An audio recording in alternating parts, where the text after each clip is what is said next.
Muy buenas noches con todos y bienvenidos a la primera sesión del curso de .NET Core y ASP.NET Core. Mi nombre es Javier Villares Soria, soy ingeniero de sistemas de informática y estaré a cargo de este curso durante las próximas 8 sesiones. Este curso lo estamos llevando gracias a DPerú. Antes de iniciar todo lo que es la parte, digamos, técnica del curso, mejor dicho, el desarrollo, vamos a hablar un poquito acerca de la tecnología y qué es lo que vamos a tratar específicamente en este curso. Ya durante la presentación, mejor dicho, del curso, o lo que ustedes antes de inscribirse habrán visto algunos detalles. Vamos a entrar a la página, perdón, para ver el enlace. No lo tengo a la mano, estoy en otra laptop momentáneamente.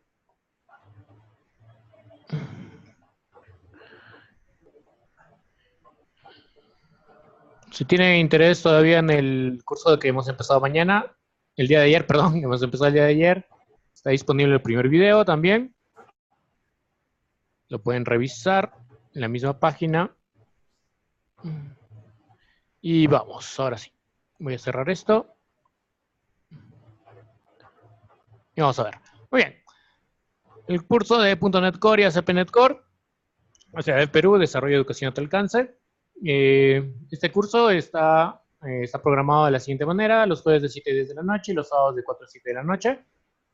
Todas las sesiones a los que consultaron son grabadas. ¿Sí? Si por algún motivo no pueden asistir a la sesión presencial o online, van a tener el video en sus correos electrónicos para que lo puedan descargar y lo puedan revisar debidamente. Sí, al igual que la clase de hoy, absolutamente todas son grabadas. La certificación es de parte del Instituto de Isabel la Católica de la ciudad de Huánuco, por un total de 120 horas académicas, con el cual tenemos convenio. ¿Sí? ¿Por qué este convenio? Porque un instituto es reconocido por la dirección y en general por el Ministerio de Educación, y eso le da más valor, ¿sí? Que simplemente un instituto o una academia cualquiera, por decirlo de alguna manera. ¿Sí? .NET Core es una tecnología que abarca más el tema de desarrollo, o específicamente el desarrollo en C#, que es un lenguaje de programación muy similar o muy parecido al lenguaje C++, solo que, digamos, de alguna manera es un poco más amigable. Durante el desarrollo con .NET, algunos quizás hayan conocido o hayan trabajado ya con .NET específicamente. En la actualidad existen dos tecnologías para lo que es el desarrollo de Microsoft, ¿sí? Desarrollo, vamos a ponerlo de esta manera, desarrollo C#.NET, ¿sí? El desarrollo dentro de la tecnología .NET para Visual Studio, que pertenece a Microsoft, es una tecnología que nace a partir del año 2000, 2001 más o menos, con el nacimiento de toda la plataforma Visual Studio. A partir de ahí aparece el lenguaje de programación C#. Hablando un poquito de historia, pero muy breve, C# nace como base del lenguaje de programación C++, ¿sí? Y su historia nos indica, que, como les digo, nace del lenguaje de programación C++, ¿sí? Tiene como base ese lenguaje, pero tiene muchas mejoras y con respecto al tiempo ha seguido mejorando C#. Pero el nacimiento de su nombre es un poco anecdótico, ¿sí? Ellos querían que sea un poco más que C++ y lo consideraron como un C++, entre paréntesis, de alguna manera. Pero en realidad lo que nosotros consideramos como C# es como si tuviéramos 4 uno encima, dos encima de otros 2 y ese es el nacimiento del nombre, ¿sí? En realidad es un poco anecdótico de esa manera. Pero C# nace de la mano de lo que es Visual Studio, Microsoft Visual Studio, que nace en el 2000, 2001 aproximadamente, junto con otro lenguaje de programación ya muy popular, que era Visual Basic, ¿sí? Pero que tenía ciertas prácticas no muy convencionales dentro del desarrollo. Entonces, C# nace como un lenguaje orientado a objetos, ¿sí? Esa es parte de lo que vamos a ver en el curso, desde cero, 100% orientado a objetos, pero tiene muchas otras mejoras con respecto a C++, obviamente, y a otro lenguaje de programación como es Java. Tiene algunas cosas o sintaxis que son un poco más sencillas de trabajar. Ya desde ese momento, Visual Basic Visual Studio.NET, como se le conoce a la tecnología, simplemente .NET, tiene un pequeño detalle que al ser Windows, al ser parte de Microsoft, solamente puede ser trabajado dentro de sistemas operativos Windows, o sea, Windows XP, Windows 7, etcétera, cualquiera de las versiones, dependiendo de los requisitos mínimos, pero trabajaban sobre la plataforma Windows. Y eso hasta hace muy poco. Entonces, todo lo que es la actualidad, todo lo que es un poco más el tema más actual de desarrollo con .NET, o desarrollo web, abarca más el tema de desarrollo web y el desarrollo, de móviles. Está enfocado mucho más al tema de multiplataforma, es decir, que se puede ejecutar en sistemas operativos Linux o sistemas operativos Mac. Entonces, como C# o .NET, la tecnología .NET estaba muy pegado a lo que es la plataforma Windows, no podía competir de alguna manera con las otras plataformas, ¿no? Y entonces su comunidad era mucho más cerrada, ¿no? Es una comunidad solamente para los que desarrollan en Windows. Entonces, esto hace que de alguna manera menos personas se decanten por este tipo de tecnología. Y ya desde la salida de Bill Gates de la presidencia de Microsoft en general, han habido muchos cambios. Y uno de esos cambios incluye de aceptar otras tecnologías dentro de la plataforma de Windows y a su vez de que las tecnologías de Microsoft estén dentro de otras plataformas. Tal es el caso de SQL Server, tal es el caso de su plataforma en la nube Azure que soporta otros, digamos, plataformas externas de Linux, Apache, Java, etcétera.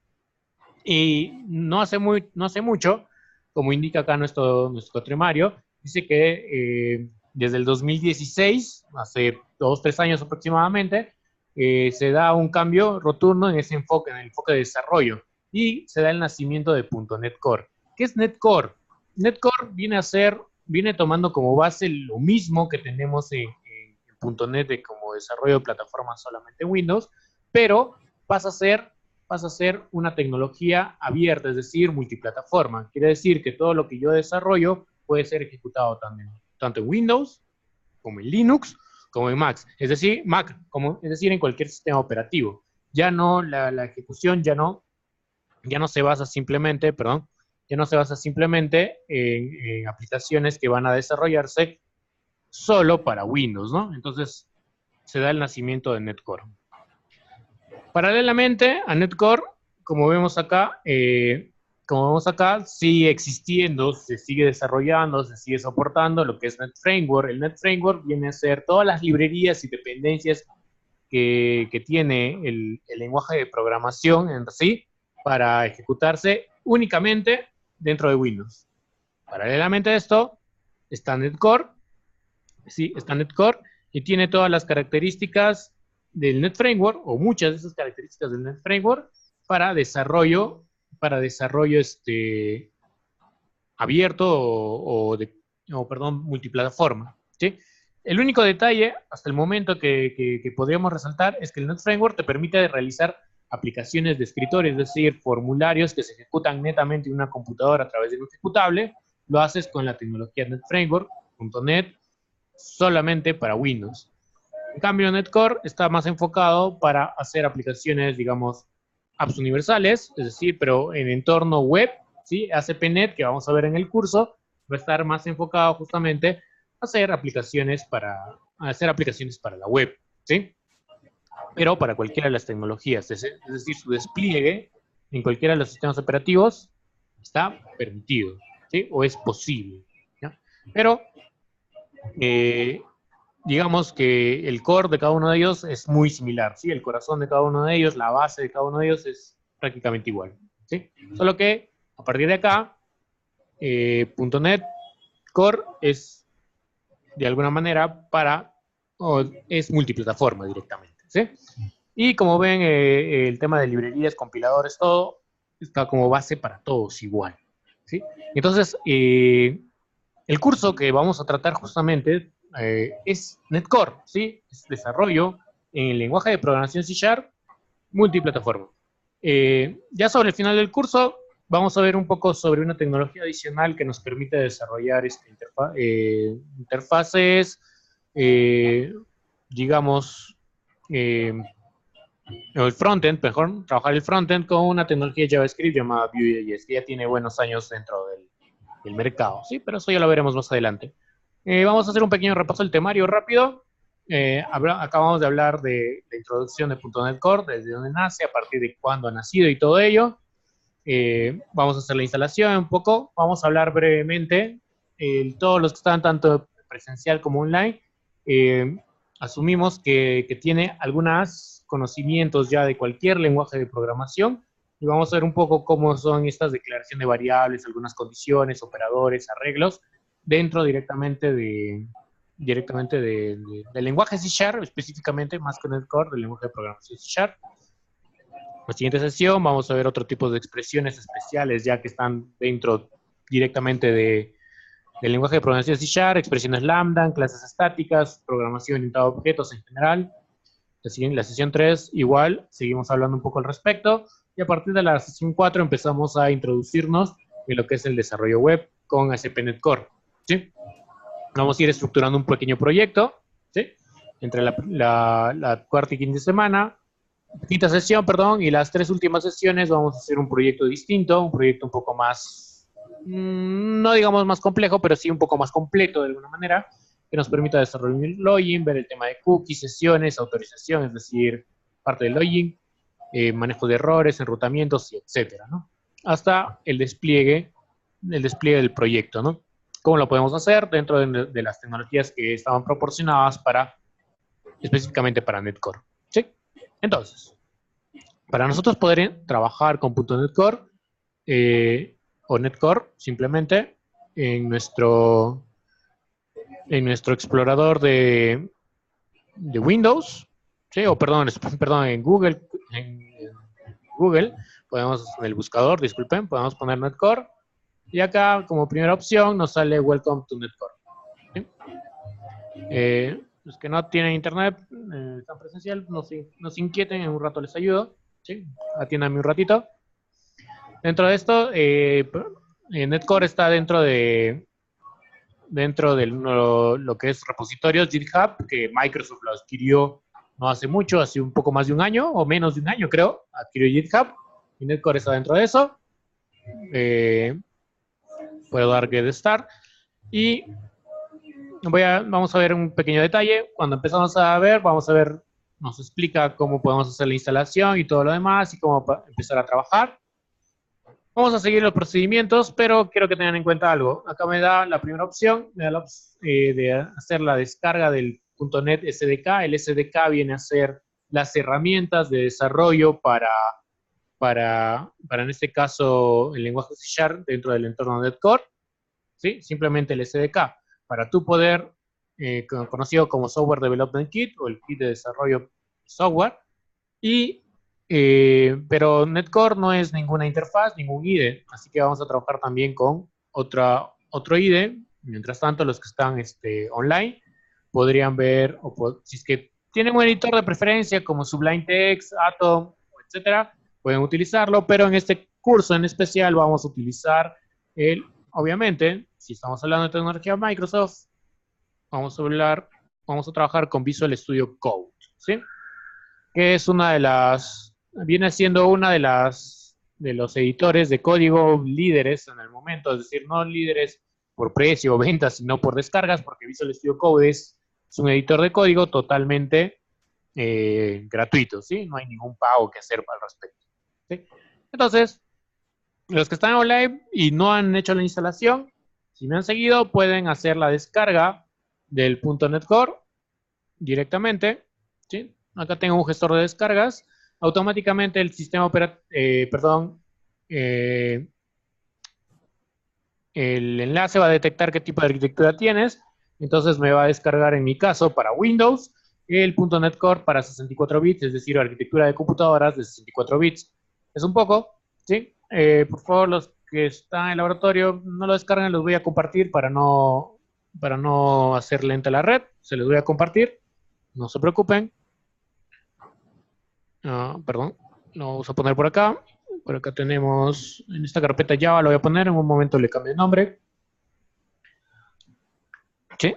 Y Visual Studio Code, mientras va descargando, Visual Studio Code, como vuelvo a repetir, va a ser nuestro editor de código, ¿sí? Va a ser nuestra interfaz. No tiene las características propias de todo un IDE, porque los IDEs de alguna manera, como NetBeans, son un poquito más, tiene más herramientas específicas para un lenguaje. Visual Studio Code es un editor de código que funciona para múltiples lenguajes de programación, ¿sí? En este caso como C#, pero pueden trabajar C, C++, Java, Ruby, Python, etcétera, ¿no?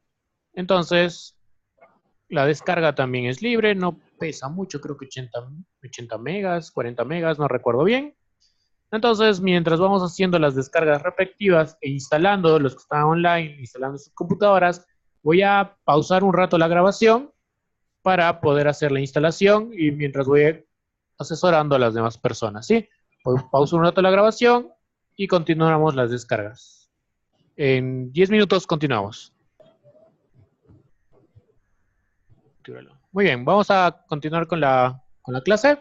Esta primera clase es de un poco de historia, un poco de conceptos, un poco de configuración, para no cansarnos mucho.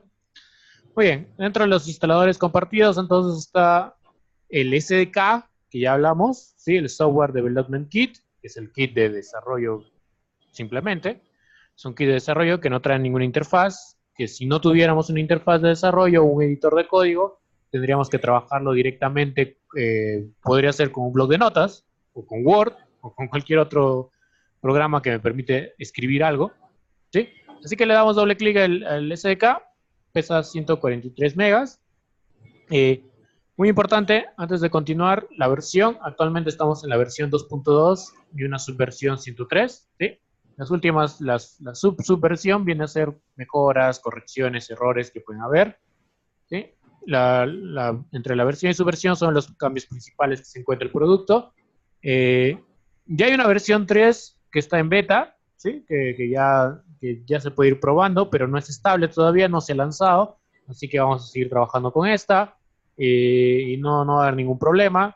A diferencia de Visual Studio.net, que entre sus versiones había algunos cambios un poquito más fuertes, acá no hay tanto problema entre las nuevas versiones y la codificación que podamos tener. El SDK va a seguir trabajando bien y todo normal, así que no hay problema. La instalación no requiere ningún detalle particular, solamente darle clic en instalar y va a empezar a hacer la instalación. En realidad no debe demorar mucho, ¿sí? Es un software bastante pequeño y nuestra arquitectura de 64 bits lo va a soportar normal, ¿no? Ya dependiendo de la cantidad de memoria RAM que puedan tener, quizás podría demorar un poco más o no. Mientras esto va instalando, el segundo instalador que ya les mencionaba es el Visual Studio Code. Visual Studio Code es un editor de código libre, gratuito, no hay que pagar nada, y que es, en la actualidad, se han hecho diferentes encuestas, diferentes empresas, y han notado de que Visual Studio Code es el favorito entre muchos desarrolladores, ¿sí? Por la gran cantidad de complementos que tiene. Había uno, o hay, mejor dicho, uno, que es el Sublime Text, que era muy popular, o sigue siendo popular, digamos, pero debido a que el desarrollo lo llevaba una sola persona, se ha quedado en desfase, ¿sí? Ha quedado un poquito desfasado y mayor soporte está teniendo Visual Studio Code. Al igual que en Netcore, que en este caso ya está instalado, te dice que el que está instalado, el Netcore SDK, el runtime, ¿sí? Y el core runtime, el CPN runtime, que prácticamente podríamos considerarlo como el ejecutable o compilador para nuestras aplicaciones, ¿sí? Y el SDK que tiene todas las herramientas de desarrollo, ¿sí? Nos da algunas páginas para recursos, que por el momento no nos importa. Lo cerramos, no hay más que hacer acá. Y en cambio en Visual Studio Code hacemos la instalación. Si ya lo tienes instalado, lo puedes sobreescribir, no va a haber ningún problema, ¿sí? Lo único que va a hacer es actualizarlo, porque Visual Studio Code continuamente lanza actualizaciones, ¿sí? es muy constante el tema de sus actualizaciones de Visual Studio Code. ¿Sí? Esperamos un momento. Sí, es un poco cuestiones de mi máquina que está demorando, pero hay que esperar un ratito. Pausa un ratito para esperar la instalación. Muy bien. Entonces, una vez hecha la instalación, ahí hay una opción que me dice ejecutar directamente. Le voy a dar finalizar acá para que me ejecute. Mi escritorio está muy desordenado, pero no hay problema. Esto que tenemos acá es la interfaz de Visual Studio Code. La de ustedes probablemente está con una pantalla negra, ¿sí? De fondo. La mía, como ya la tenía instalada y está configurado con un tema blanco. ¿Por qué? Porque para el tema de presentación, los que estamos acá en el laboratorio para la proyección, con fondo blanco se nota un poco mejor. ¿Sí? Solo por ese detalle. Un poquito. Está mejor, creo. Mi miopía está aumentando. Una de dos. Muy bien. Como ya les decía, Visual Studio Code tiene un conjunto de herramientas que nos permite desarrollar para cualquier lenguaje de programación, ¿sí? Visual Studio Code nos va a ir proporcionando herramientas adicionales para nuestro desarrollo y que vamos a ir instalando conforme a nuestras necesidades. Para probar inicialmente nuestra instalación de NetCore, vamos a abrir una consola de comandos, es decir, abrimos Windows, inicio, y escribimos CMD. Puede ser PowerShell también, pero con CMD es suficiente, es decir, el símbolo de sistemas, ¿sí? Símbolo de sistemas, para que nos dé alguna información. Igualmente, antes que me olvide, igualmente, si nunca han usado el símbolo de sistemas, está con pantalla negra, lo más seguro. El mío, por temas académicos, le he puesto con fondo blanco para que se note mejor. Lo único que tenemos que hacer acá es poner esta palabra clave, la vamos a usar bastante, .net, o perdón,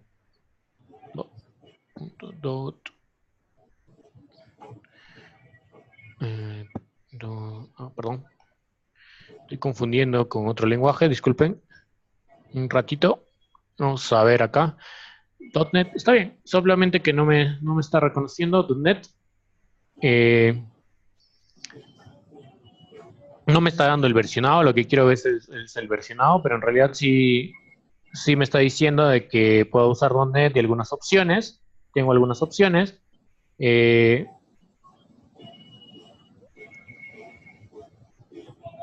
que por defecto en Windows al menos va a ejecutar DLLs. De eso voy a hablar en un ratito. ¿Sí? Lo primero que vamos a hacer, acá en la documentación tenemos, y nos dice cómo es, una vez que tienes instalado el NetCore, .NET cómo puedes ejecutar o cómo puedes crear tu primera aplicación. Como ya les dije o como ya vimos en una pequeña imagen, NetCore no te permite crear aplicaciones de escritorio y no es el fin de este curso, además, porque no tiene nada que ver con aplicaciones de escritorio. Tenemos dos opciones, crear nuestras aplicaciones web a través de SAP NetCore o crear nuestras aplicaciones de consola, que es la con la que vamos a iniciar, ¿sí?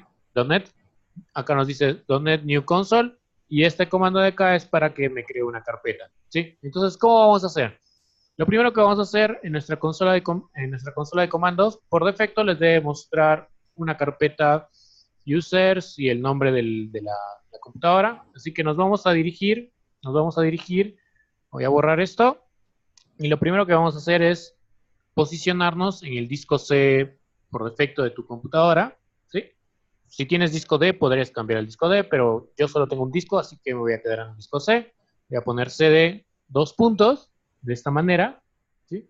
Cuando ponemos CD dos puntos y luego presionamos Enter, lo que vamos a ver es que retrocede una carpeta, retrocede un nivel de carpeta, pero yo quiero llegar a la raíz, así que pondré nuevamente CD dos puntos, ¿sí? Para llegar a la raíz en este caso, del disco duro, ¿no? Sí, estoy yendo paso a paso por si al caso nunca han usado la consola de comandos. Si han usado, ya la conocen, no hay ningún problema, ¿sí? Entonces, vamos a seguir lo que nos dice acá, la documentación del mismo .NET Core. Así que ponemos .NET New Console. Esto por sí solo, así como estoy colocando, sin la última parte, lo que me hace es crearme una aplicación en consola. en esa posición. Pero no me crea ninguna carpeta ni ningún nombre de proyecto en específico. Así que voy a seguir la documentación que está ahí, raya O, y en vez de poner my app, pondré ejemplo 1. ¿Sí? Ejemplo 1. Lo que va a hacer ahí es crearme una carpeta. Debería crear una carpeta, de todas maneras, ¿sí? A través de este ejemplo, porque después voy a ingresar a esa carpeta. ¿Sí? .NET espacio new, espacio console, raya menos espacio, raya o menos o, espacio y el nombre de la carpeta o el nombre del proyecto que le quieres poner a tu pequeño proyecto que vamos a crear, ¿sí? Esto es muy común, ya es muy estándar en el tema de desarrollo. Si por ahí algunos, tanto online como presencial, han usado el NPM de Node.js, y también PHP, otros lenguajes. Es muy común usar actualmente la consola de comandos para crear nuestras aplicaciones, ¿sí? Se ha convertido prácticamente en un estándar, ¿sí? Pero no, en realidad no lo vamos a usar mucho, no se asusten, aunque no conozcan bien esto de los comandos, no se asusten, en realidad lo vamos a usar poco, ¿sí? Solo para crear nuestro primer ejemplo lo vamos a ver. Y algún otro proyecto más, desde cero. Entonces le damos Enter, ¿sí? Y me empieza a crear el proyecto. Dependiendo de la computadora, si es la primera vez que crees un proyecto y todo eso, puede demorar un poquito más, un poco menos. Si se dan cuenta acá, me dice bienvenido a .NET Core, aprenda sobre .NET Core, una serie de detalles más, y me crea mi proyecto. Entonces lo que está haciendo, nos indica acá, es que me ha creado una carpeta que se llama ejemplo 1, y dentro de ejemplo 1 hay archivos.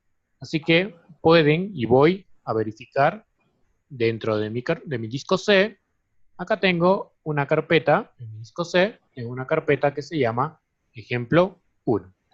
Dentro de ejemplo 1 están los archivos básicos del proyecto. Program.cs es el archivo de ejecución principal dentro de los proyectos dentro de .NET o .NET Core. CSPROI es el archivo que me indica de que tengo un proyecto, ¿sí? Es la configuración del proyecto, y unos archivos adicionales de configuración, ¿sí? Que no nos importan mucho. Para ejecutar el proyecto, ¿qué tendría que hacer? Como ahorita estoy en la raíz, en este momento estoy en la raíz en el disco C y he creado una carpeta llamada ejemplo 1, para ingresar en la carpeta a través de la consola, tendría que hacer cd y el nombre de la carpeta que se creó, ejemplo 1, ¿sí? De esa manera. Voy a tratar de agrandar creo que hay creo que puedo agrandar, sí. Voy a ponerlo un poquito más grande, ya, ahí mejor. Ok, cd ejemplo 1, le doy enter, o le dan enter en general. Estoy dentro de la carpeta. ¿Sí? Ya estoy dentro de la carpeta. Si le doy o presiono escribo dir, ¿sí? Como estoy en la consola antigua, no estoy en PowerShell, con dir puedo ver los archivos o directorios que tenemos, ¿sí? Hay dos archivitos y un directorio, me dice acá dir, directorio, obj, es decir, directorio es carpeta, ¿sí? Es lo que encuentro. Entonces, lo que acaba de crearse, en la documentación también lo van a ver, como estoy viendo acá, lo que se acaba de crear es esta estructura de código, que pasaré a explicar en un momento. Y para ejecutarlo, lo único que tengo que hacer es ejecutar este comando. Es decir, quiero ejecutar mi primer proyecto en .NET Core, pondré .NET Run. O si quieren pronunciarlo más en español, run, ¿no? .NET Run. Presionamos Enter. Siempre demora un poquito, ¿sí? Siempre demora un poco, sobre todo cuando es la primera vez, así que no se asusten si no sale rápido, ¿sí? Y ahí vemos lo que pasa. Y ahí tenemos Hello World, ¿sí? Tenemos Hello World. En inglés, que significa Hola Mundo, ¿no? Que es el clásico mensaje que siempre se pone cuando se crea una primera aplicación, cuando te enseñan a programar por primera vez, ¿no? Si me voy a la carpeta nuevamente, veo que se ha creado una nueva carpeta adicional, que es la carpeta bin. Dentro de la carpeta bin, esta es parte de la compilación que ha pasado el proyecto, y este debug o debug o depuración, digamos en español, depuración del proyecto, me genera primero una carpeta con la versión del .NET Core que se está ejecutando, que en este caso es la versión 2.2, y dentro de él están todos los archivos. ¿Sí? Están todos los archivos que se han generado. pero el archivo ejecutable es este archivo de acá, el .dll, ¿ya? Los que conocen un poquito más de computación y sobre todo de Windows, sabrán que los archivos de Windows, los archivos de configuración de Windows, o muchos archivos son extensiones DLL. Y dentro de lo que les estoy hablando, o lo que les estoy indicando, NetCore se supone que es multiplataforma, ¿verdad? Es decir, se ejecuta en Linux, se ejecuta en Mac. Pero este DLL no es un DLL exclusivo de Windows, es un DLL que se puede ejecutar en Mac, es un DLL que se puede ejecutar en Windows. ¿Y quién se va a encargar de ejecutar eso? Pues el SDK a través del runtime, ¿sí? Se va a encargar de ejecutar ese DLL. Así que no es un DLL exclusivo de Windows, sino que a través de NetCore puede ejecutarse en cualquier sistema operativo. Y este de acá es el ejecutable.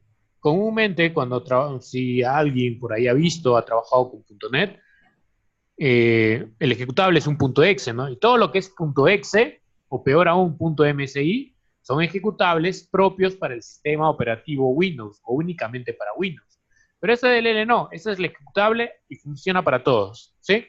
Es decir, yo podría ir a esta ruta y ejecutar directamente el .dll y sería un poco más rápido.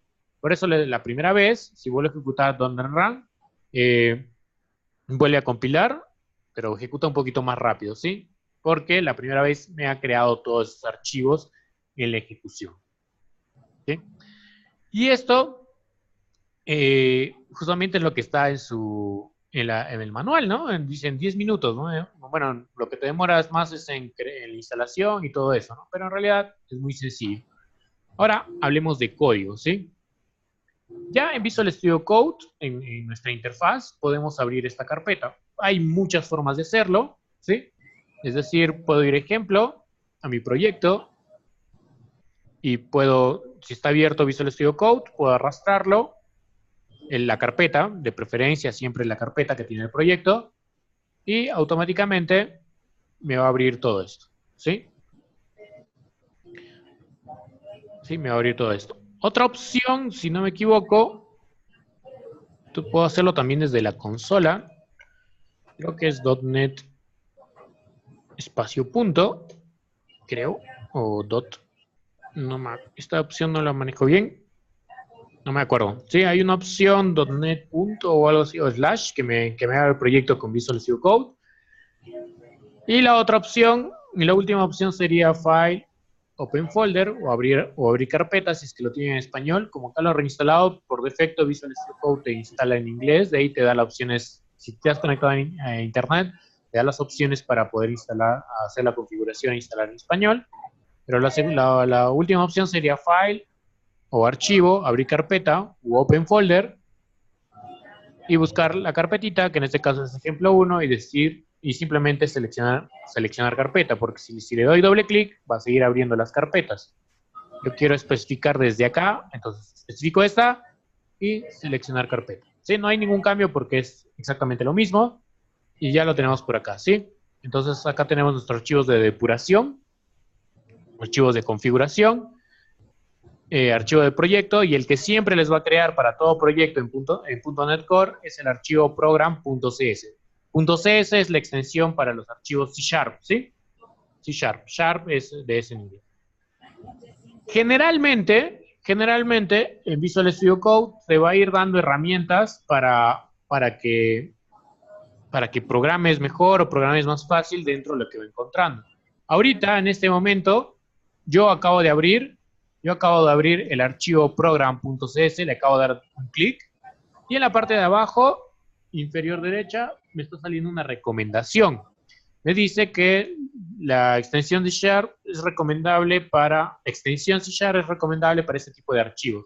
No está hablando del lenguaje de programación, sino que Visual Studio contiene en su, digamos, externamente, porque no está dentro de su computadora, sino es externo, contiene un conjunto de extensiones, ¿sí? Que van a servir para diferentes lenguajes de programación.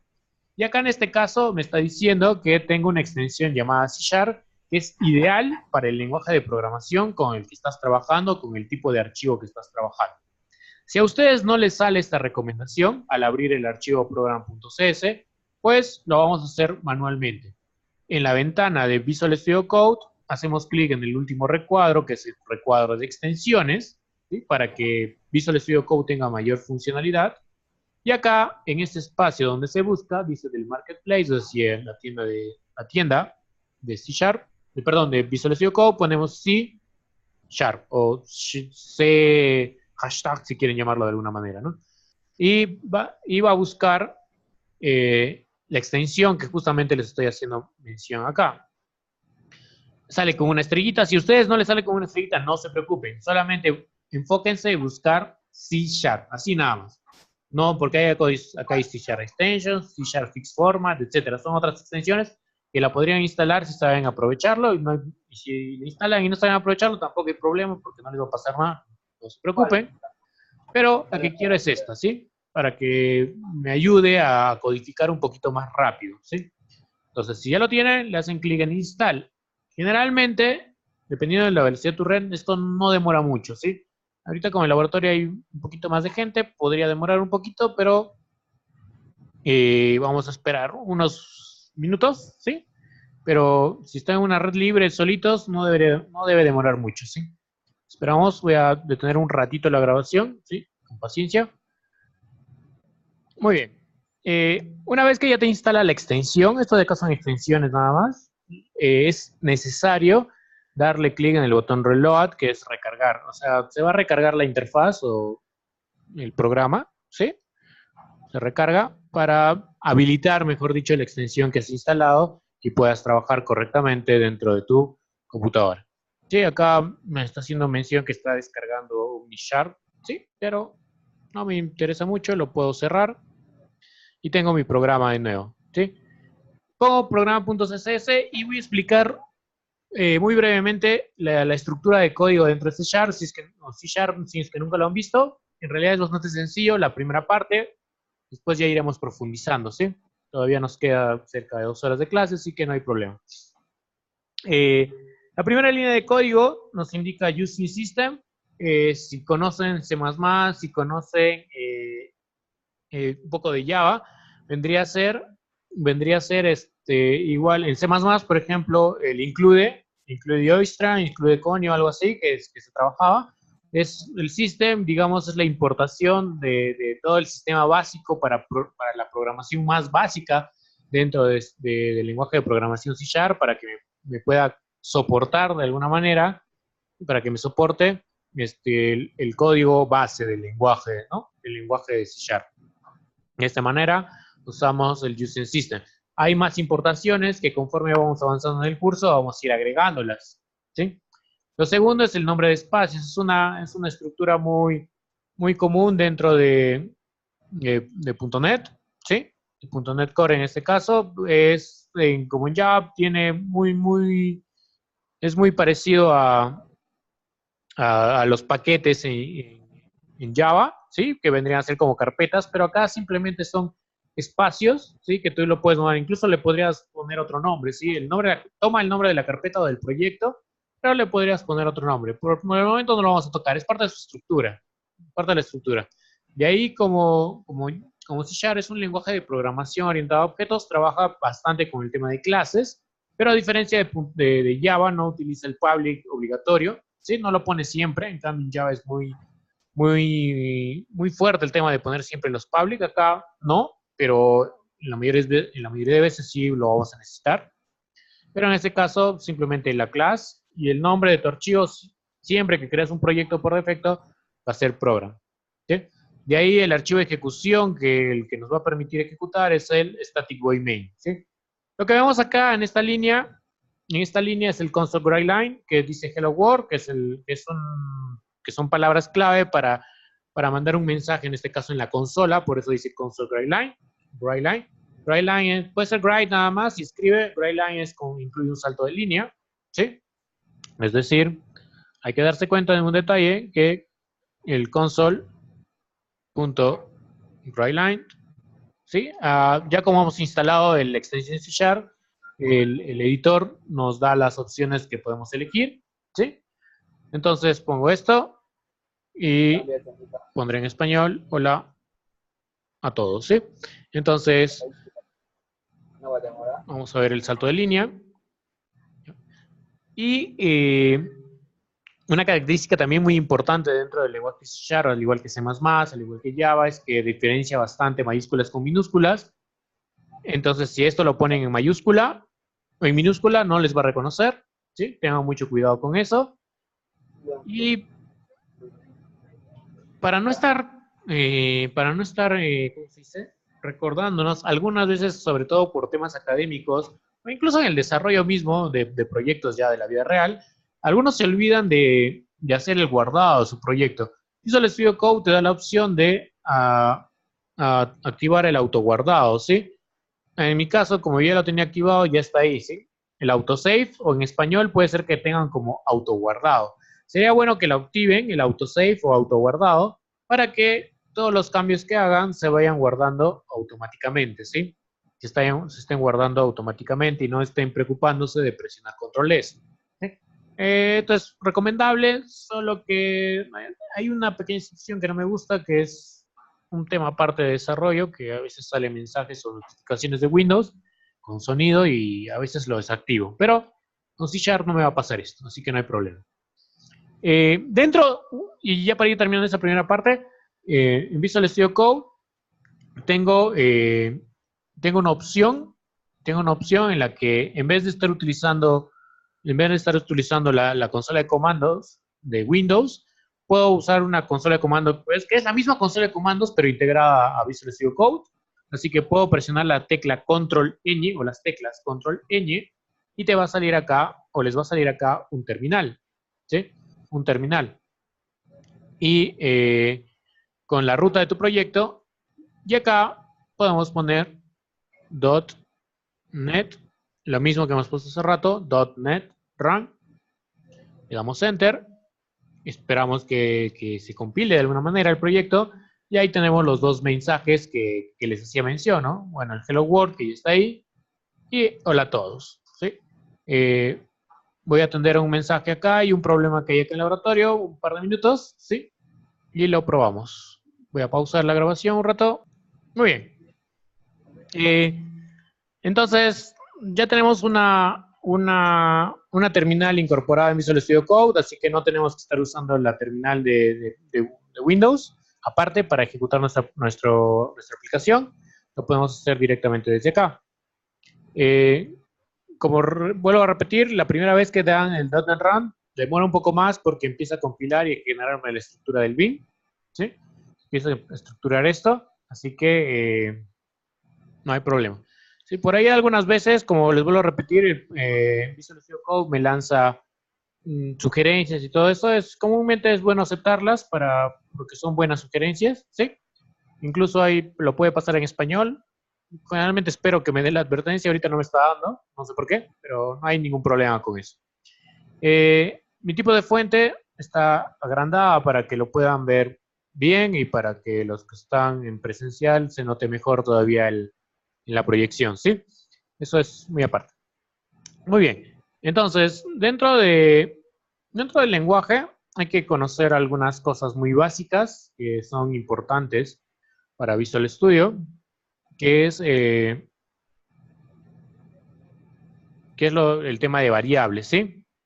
En realidad, como ya les mencionaba, como C# hereda de alguna manera características, las mejores cosas de C++, entonces hay muchas cosas que son similares, ¿sí? Y que pueden incluso confundir con otros lenguajes, pero vamos viendo. La clásica cadena, ¿sí?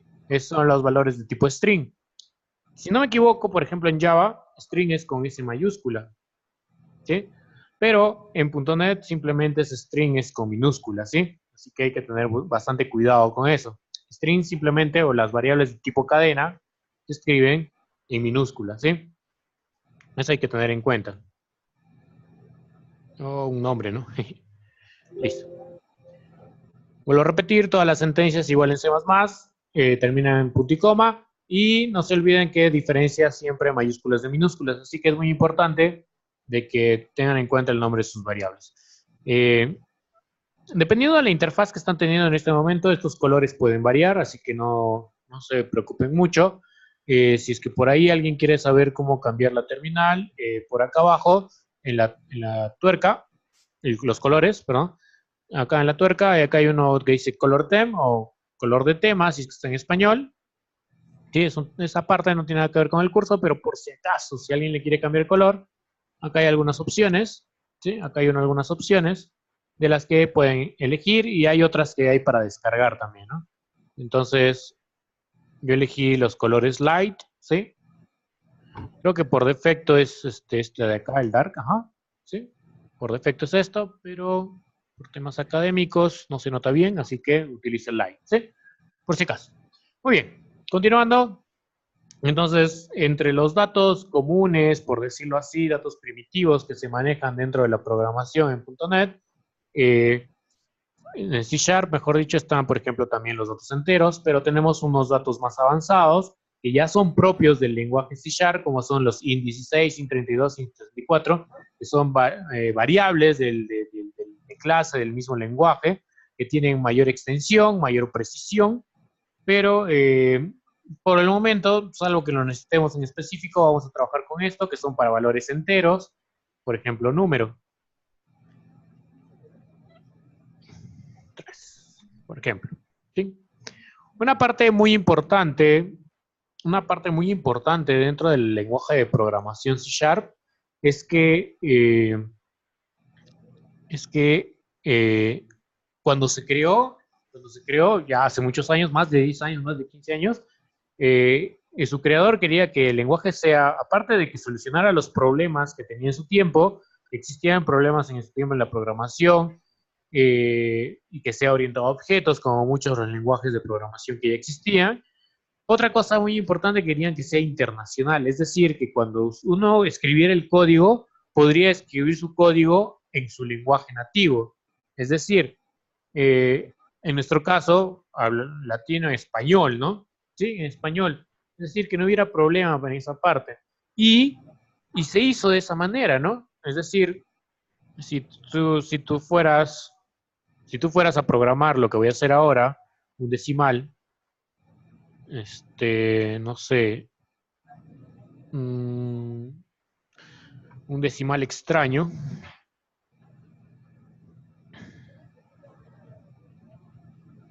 ¿sí? Si se dan cuenta acá, estoy incluyendo una ñ dentro del lenguaje de programación. Y para C Sharp esto es válido, pero para la mayoría de lenguajes de programación, la letra ñ o incluso las tildes no son válidos, ¿sí? No son válidos.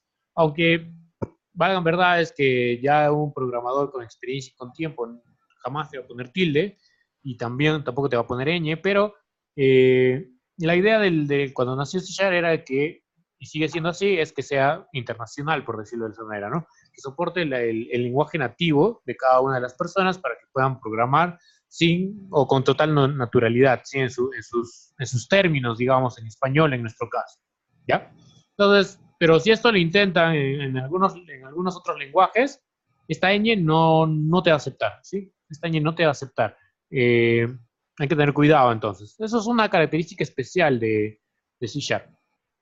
Ahora, veamos otra cosa. Tenemos los valores booleanos o el valor boolean, que es más específico de clase. Estamos trabajando con datos primitivos nada más. Entonces vamos a poner condición y le voy a poner acá false. ¿Sí? La condición es falsa, por decirlo así. Son tipos de datos booleanos. Con estos tres, yo ya puedo hacer bastante, ¿sí? Dentro del lenguaje de programación. ¿Sí?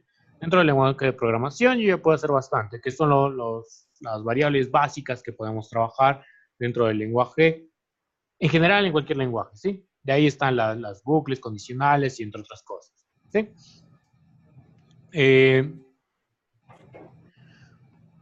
Esto como un principio. Ahora, ¿qué cosa más tenemos dentro de cualquier lenguaje de programación y específicamente acá en C Sharp? Algunos, quizás, recordemos, hay que tener en cuenta que el curso es desde las bases, quizás algunos se puedan aburrir porque ya conocen, pero algunos también como a forma de repaso. Vamos a ver arreglos, específicamente vamos a ver en C Sharp, ¿sí? Puede ser de esta manera. En cualquiera, estoy tomando al azar, ¿sí? Y vamos a ver. Simplemente con imágenes. Ya. Dentro de la programación, en general, nosotros sabemos que las variables sirven para almacenar un valor en específico y únicamente un solo valor como variable natural, ¿sí? Pero, dado las necesidades que tiene el lenguaje, dado las necesidades que tiene todos los lenguajes de programación, en este caso, existe ya hace mucho tiempo y era muy fuerte el trabajo de esta manera en C++, existen los arreglos. ¿Qué eran los arreglos? ¿Qué son los arreglos? Los arreglos simplemente son, digamos que podría ser una variable, pero que puede almacenar diferentes valores dependiendo el número de posiciones que tenga reservadas en memoria, ¿sí? Porque antiguamente, en años 80, por esa época, no había tanto recurso de memoria RAM como existe en esta época, ¿no? Entonces, reservar cierto espacio y consumir la menor cantidad de memoria RAM era fundamental, ¿sí? Entonces, cuando se creaba variables de tipo arreglo para poder almacenar diferentes valores en memoria, se trataba de usar los recursos en lo mínimo posible. Pero los arreglos nacen como una alternativa para, como vuelvo a repetir, en una sola variable poder contener varios valores. Los arreglos como tal siempre han empezado y seguirán siendo así por mucho tiempo desde una posición cero, ¿sí? Los arreglos yo puedo reservar en memoria 10 posiciones y cuando trabajo un arreglo que voy a registrar, ese arreglo empezará siempre desde la posición cero y si estoy reservando 10 posiciones, irá como máximo hasta la posición 9. En cada una de ellas irá ingresando un valor. Dependiendo del lenguaje de programación, la declaración de un arreglo puede ser distinto, pero los arreglos hay que tener en cuenta que dentro de C# se declaran por un tipo de dato en específico. En otros lenguajes de programación puede ser de múltiples tipos de datos, ¿no? Como en el caso, por ejemplo, de Python o de PHP, cuando guardas un valor en un arreglo, puedes guardar diferentes, ¿no? Enteros, decimales, cadenas. Pero en C# no va a pasar esto. La declaración es muy simple. Por ejemplo, si quiero una cadena de nombres, voy a hacer de esta manera. Puedo hacerlo en estas dos líneas o puedo hacerlo en una sola línea. ¿Ya? Vamos a ver. Esto es una sintaxis muy general, así que vamos a hacerlo de esta manera. Y vamos a ver de ahí cómo lo recorremos, ¿sí? Declaración de arreglos. Como repasando. Entonces, si yo, por ejemplo, dice, una cadena de strings, lo hago de esta manera, ¿sí? El tipo, corchetes. Entonces, esto ya no importa, pondré string, tal y como estaba ahí, corchetes, nombres, y en vez de hacerlo en dos líneas, lo puedo hacer en una sola línea, ¿sí? Y al final, declaro el número de valores que quiero, de espacios que quiero reservar. En este caso solamente voy a poner 5. ¿Sí? 5 valores. Entonces, este arreglo va a ir almacenando valores desde el 0 hasta el 4. ¿Ok? Eso es muy sencillo. Eso es muy sencillo. Y lo puedo hacer para valores de tipo entero, de tipo decimal, como son los dobles, de tipo booleanos. ¿Sí? Cómo se anexan valores, como repasando también dentro del lenguaje, es idéntico a, por ejemplo, idéntico a PHP, idéntico a C++ o a todos los lenguajes en común. Vamos iniciando valores y se le va asignando valores de esta manera, ¿no? Nombres, por ejemplo, Juan. Sí. Disculpen que no le ponga mayúsculas. Estoy trabajando con una sola mano. Y puedo hacer este procedimiento, ¿no? Como para ahorrarme texto, Juana. En la posición 1. César. En la posición 2.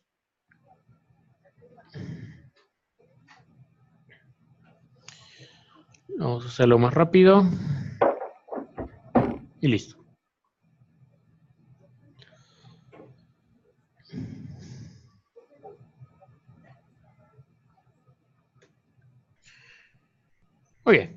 Ya tenemos nuestro conjunto de datos, que lo podemos imprimir fácilmente, lo podemos imprimir uno por uno.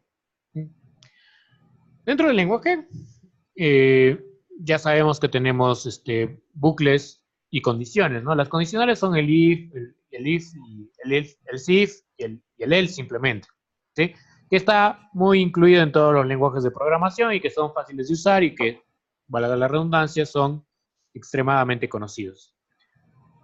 La forma común de recorrer arreglos u otro tipo de datos que podemos conocer en C#, que lo vamos a ver más adelante, es ¿cómo podría recorrer eso? Con un for o con un while, ¿no? En este caso voy a usar un for. Detalle de Visual Studio Code y de la extensión que hemos instalado, ¿sí? Yo puedo escribir acá for, empiezo a escribir for y tengo dos opciones, por cierto, for y for each. Y bueno, este for más largo, que tiene otra característica. Cuando vemos esta forma de como un arco y puntos suspensivos abajo, quiere decir que tiene ya una pequeña estructura completa o completada. Las que están así como, no sé cómo describir esto, como rayas nada más, no incluye nada. En este caso, si es que les debe salir, si es que les sale el for y les sale de esta manera, seleccionan la que tiene el arco y los puntos suspensivos abajo, o puntos abajo, porque no son puntos suspensivos, son puntos nada más. Puntos suspensivos son 3, ahí hay como 5 o 6 puntos, ¿ya? Seleccionan ese y con el teclado o con el mouse, si es con el mouse le dan clic, si es con el teclado le dan enter, y automáticamente les va a autocompletar código, ¿sí? Para hacerlo un poco más rápido el desarrollo. Conforme vamos a ir avanzando en las clases, hay muchas cosas que vamos a hacerlo de esa manera, ¿no? Y es bueno que se vayan tratando de acostumbrar. El for, tal y como lo conocemos, es siempre de esta manera. Seguramente muchos han aprendido de la misma forma, al igual que yo, que empieza con la variable i, que es la mundialmente conocida, la variable más utilizada en estos casos, y empieza en 0, para nuestro caso es correcto, hasta que i sea mayor que len. Len es longitud en inglés. ¿Y a qué longitud nos referimos? En este caso, a la longitud que tenemos reservada en memoria. ¿Cuántos tenemos reservada en memoria? 5, ¿no? Entonces le ponemos acá 5. Y el incremento de i++, es decir, el incremento de 1 en 1. Como en cualquier lenguaje de programación, i++, o la variable más es el incremento de 1 en 1, ¿no? Eso no cambia, ¿sí? Cualquier lenguaje que conozcan sigue siendo exactamente lo mismo. Y entonces hago la impresión de console.writeLine y empiezo a imprimir la variable nombres, o el arreglo nombres, el array de nombres. Y en vez, acá podría poner un número, ¿no? Podría poner 0. Pero ¿qué es lo que va a pasar? Va a imprimir 5 veces desde la posición 0 hasta que i, que empiece en ceros, y sea menor que 5, en total 5 veces, imprimiría el valor de 0. Como yo quiero recorrer el arreglo, pues tengo que hacerlo a partir de la variable i, que es la que va a ir aumentando, ¿no? O cambiando su valor de acuerdo al recorrido del for. La primera vez vale 0, la primera vez 1, hasta que valga 4. Cuando vale 5, la condición ya no cumple, termina el for. Entonces, vamos a recorrer el array. ¿Sí? Estoy haciendo esto a manera de repaso de los lenguajes de programación y ahorita vamos a ver una opción más, ¿sí? Entonces, presionamos, si han cerrado la consola, como yo lo he hecho, volvemos a presionar control ñ y nos vuelve a salir la consola. Presionando tecla para arriba, les va a salir lo último que han escrito. Si no les sale nada, pues pueden volver a escribir .NET Run, no hay ningún problema. .NET Run, .NET espacio Run, le dan Enter. Como hay más código, empieza a compilar un ratito más, ¿sí? Me sale algunas advertencias, ¿sí? Me sale algunas advertencias acá. Todo lo que vean así, warning, si le está saliendo de otro color, no se preocupen. El mismo, vamos a explicar un poco, ¿ya? El mismo compilador está analiza todo el código antes de depurarlo correctamente, y sale esto de acá, nombre, número extraño, la variable extraño, y condición, está asignada, pero nunca se usa, ¿sí? En la programación, una mala práctica en programación en general es crear una variable y no usarlo para nada, ¿sí? En este caso está declarada la variable y se le asigna un valor, pero en realidad no se le usa en nada más, no se hace para sumar, no se hace para imprimir, no se hace nada más que hacer la asignación de valor. Entonces, como no está usándose nada dentro del lenguaje, esas variables no sirven de nada, por lo tanto están, en términos que nosotros lo decimos, están por las puras, ¿sí? Entonces, esa advertencia es la que te da. Los otros simplemente le estamos poniendo para explicar el funcionamiento de las variables primitivas como tal. Lo otro era lo que habíamos mencionado acá.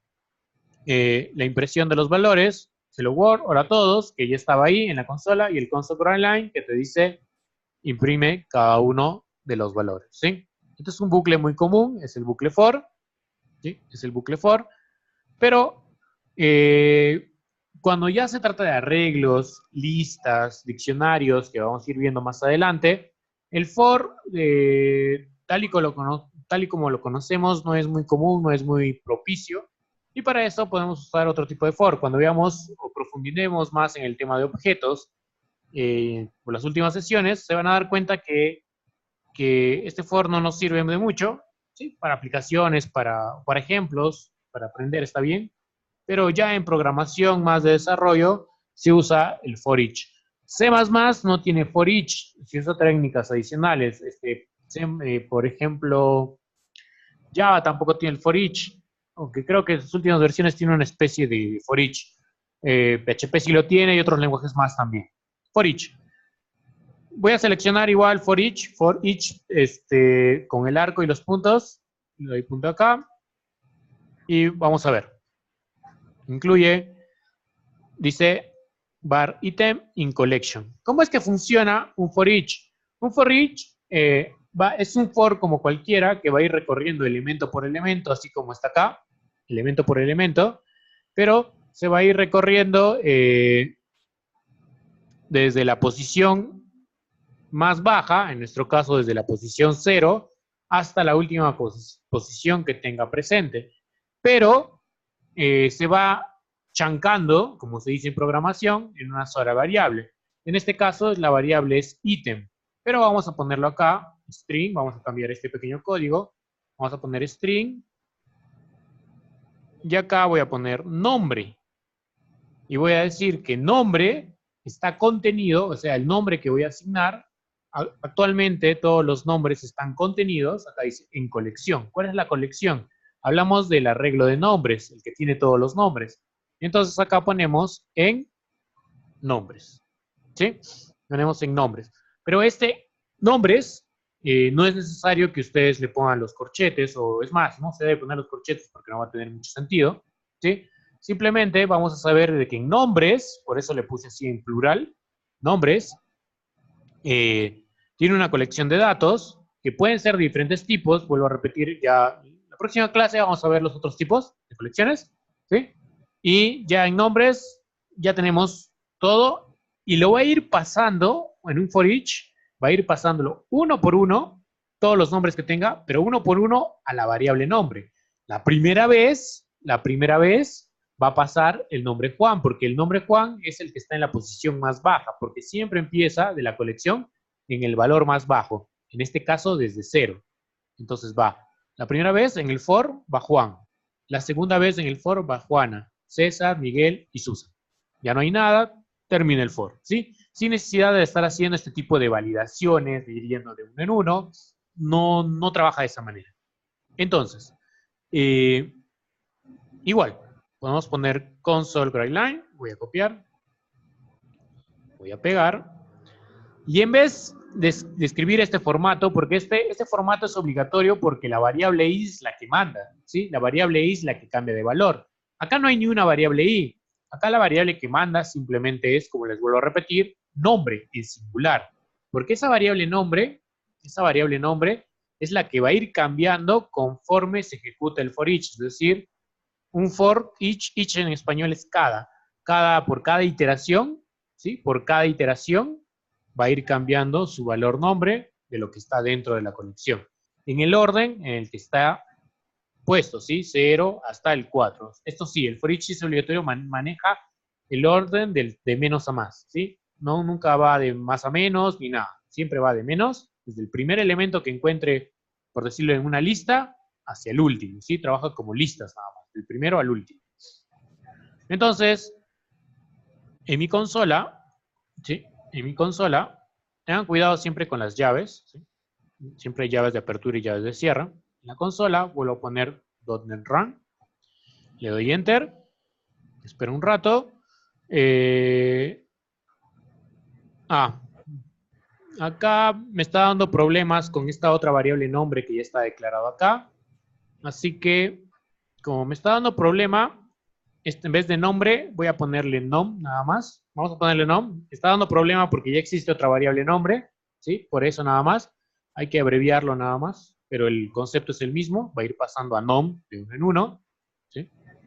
Entonces, vuelvo a presionar la tecla para arriba. Espera un momento. Me sigue saliendo la video de advertencia, no se preocupen por eso.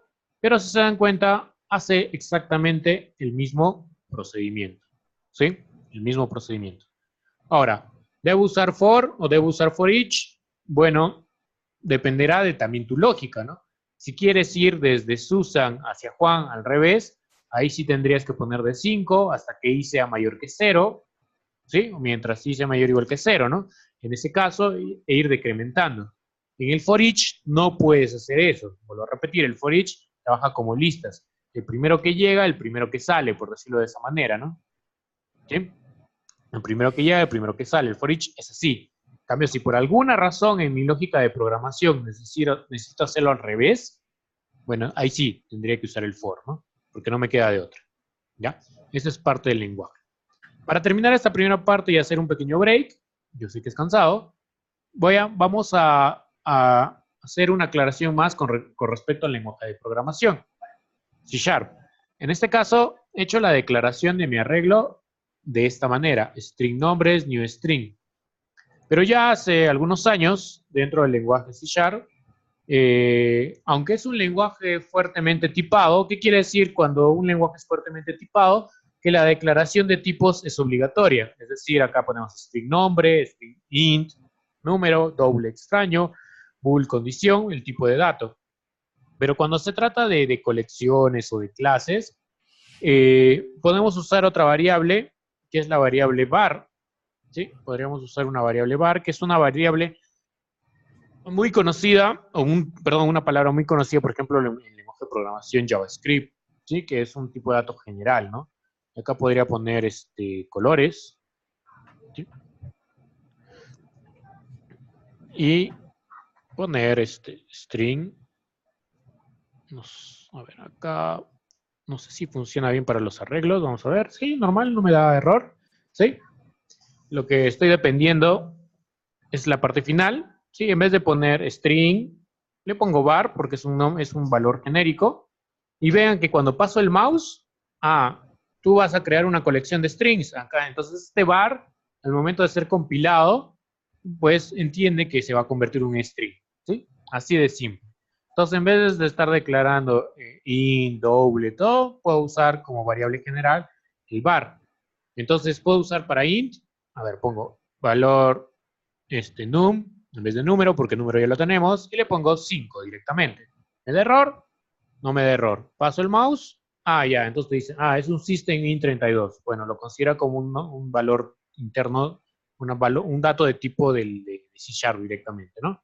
Que para nosotros vendría a ser un int cualquiera, ¿no? Entonces, esto ya es una novedad de hace unos años. En el nacimiento de C Sharp no estaba, por si acaso, ¿sí? Si es que por ahí ven códigos antiguos, eso no lo van a encontrar, ¿sí? Pero ya hace unos años está incorporado la palabra var. En Java también, no me acuerdo si en la versión 10 o la versión 11 también está ya incorporado esto de usar el var. Y según el valor que se le asigne por primera vez, ese valor va a tener. Pero ¿qué pasa si le pongo num y le cambio por 7.8? ¿Me dará error? No me da error. Entonces, pero sigue sabiendo que el valor es entero, ¿sí?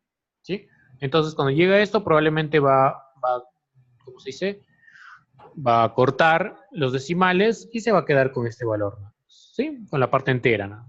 Pero eso es como un detalle con respecto a la programación en C#. ¿Sí? Entonces, acabamos de ver declaración de variables, acabamos de ver declaración de arreglos, acabamos de ver cómo recorrer un arreglo y además el uso del for, que es igual como en C++, en Java, en PHP, en todos los lenguajes. El for each, que sí es un poquito una introducción, no digamos tan novedosa porque ya tiene muchos años, pero que está dentro de C# y algunos otros lenguajes menos, o pocos lenguajes, perdón. ¿Sí? Y la declaración de tipos a través de la variable var. ¿Sí? Siendo las prácticamente 8:40, vamos a darnos un break de 10 minutos para seguir con la clase. ¿Sí? Y tratar de solucionar algunos problemas o dudas que puedan tener. Muy bien.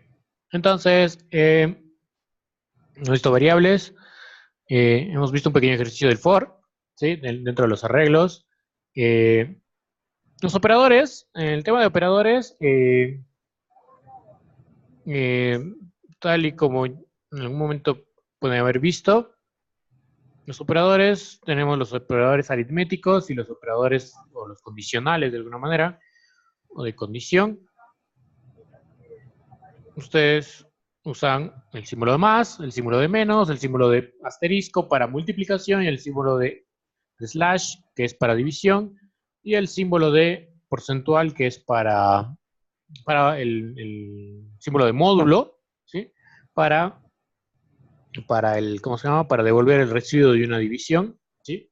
De división entera, de una división entera te devuelve el residuo, si es que hay residuo, lógicamente. Para el tema de condiciones, igual tenemos el operador más, o mayor, mayor igual, menor, menor igual, igual, para las condiciones es doble igual, y diferente, que es porcentaje igual, ¿sí? Tenemos estos de acá. Y por último, en el caso de doble validación o doble condición, el i, que viene a ser el doble ampersand, y el o, que viene a ser la doble bar, ¿sí? Algunos le dicen palito, no sé cómo deseen llamarlo, yo le digo barra, ¿sí? Viene a ser la barra de acá. Son los que siempre han conocido, de cualquier lenguaje que vengan, de la mayoría, a excepción de que por algún motivo lleguen de Visual Basic. Ahí sí puede cambiar porque en Visual Basic es más de otro tipo, es el tipo AND, para el I es el AND y para el O es OR, más usando los términos en inglés, ¿sí? Que es la única excepción, y que en Visual Basic no es doble igual, simplemente es un solo igual, ¿sí? De ahí lo demás, tal y como lo conocen, ¿no? El símbolo de las operaciones, más, menos, por, entre, y el tema del módulo, ¿sí? En ese caso, no cambia. Conforme vamos avanzando, vamos a ir utilizando esos operadores, vamos a ir viendo ejemplos, pero como para ir avanzando, porque voy notando, me doy cuenta que en el tema de otras cosas nos vamos a demorar un poco más, vamos a ir introduciéndonos al tema de programación orientada a objetos, ¿sí? Vamos a ver teoría rápidamente.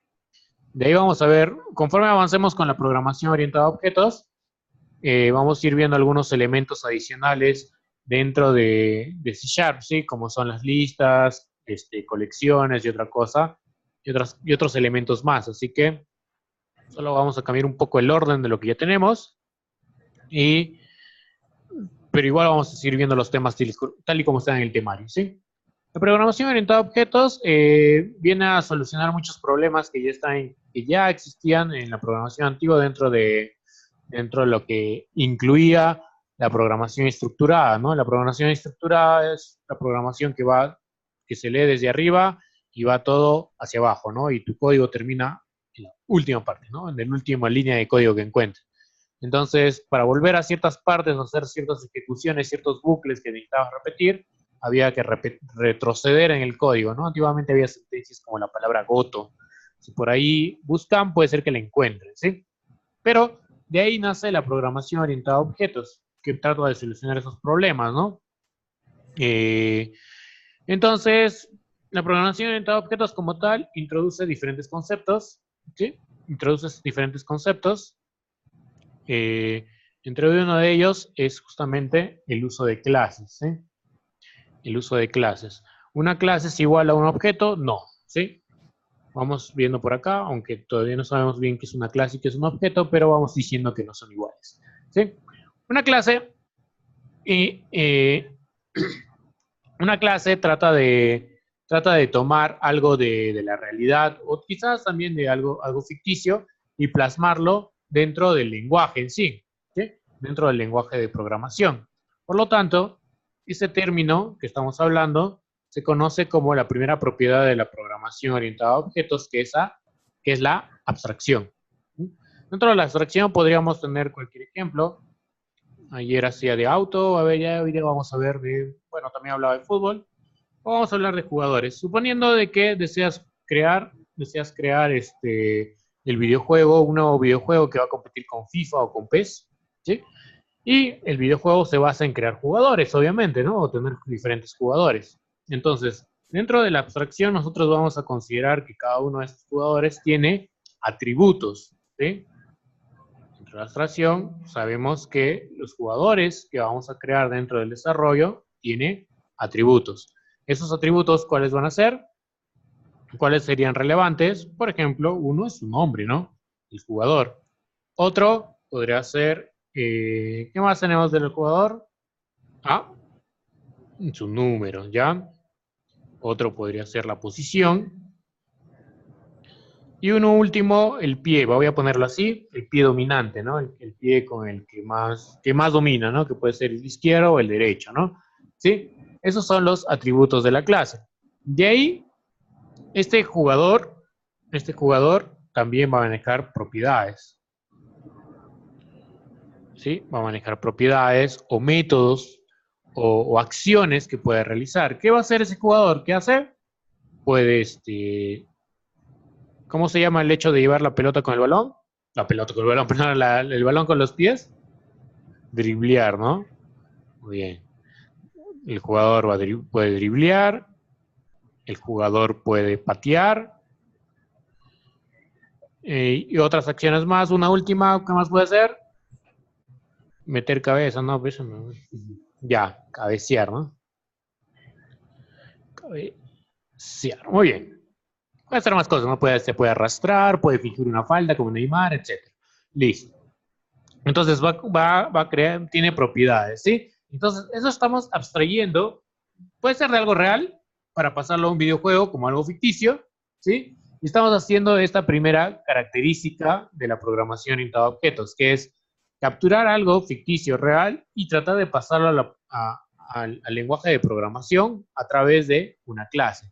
Por lo tanto, ¿qué viene a ser una clase? Podríamos leer el concepto que está ahí de Wikipedia, pero simplemente vamos a entender que una clase es ¿qué va a ser? Es una plantilla o es un esqueleto, ¿sí? Para poder crear ya hacer representaciones reales de lo que estamos hablando. Estamos identificando atributos, estamos identificando propiedades de quién, de los jugadores. Por lo tanto, una clase dentro de la programación orientada a objetos es una plantilla o esqueleto o es la base, por decirlo de alguna manera, de lo que vamos a crear. Entonces, ¿de qué cosa es la plantilla del objeto? Que es una clase, la plantilla de un objeto, ¿sí?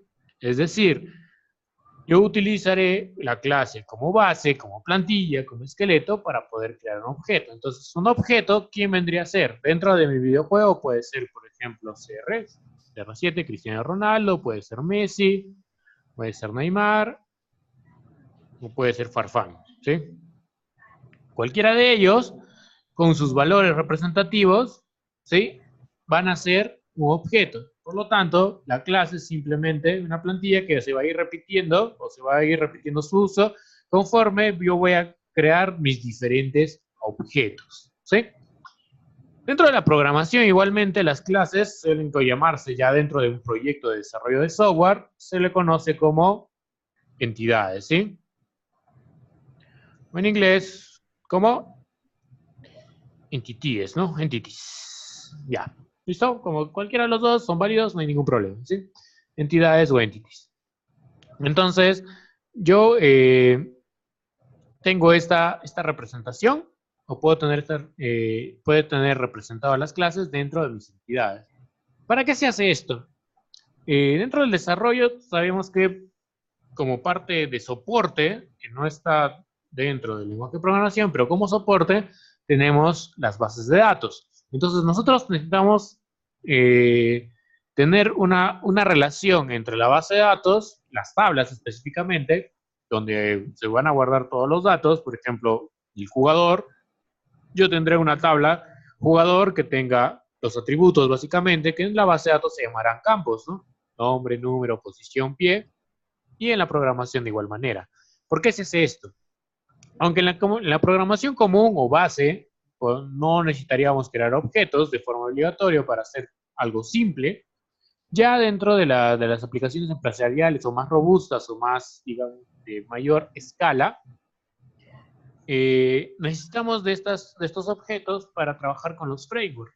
Dentro de nuestro curso, justamente, es un framework que es un conjunto de librerías fuertemente, ¿cómo se puede decir?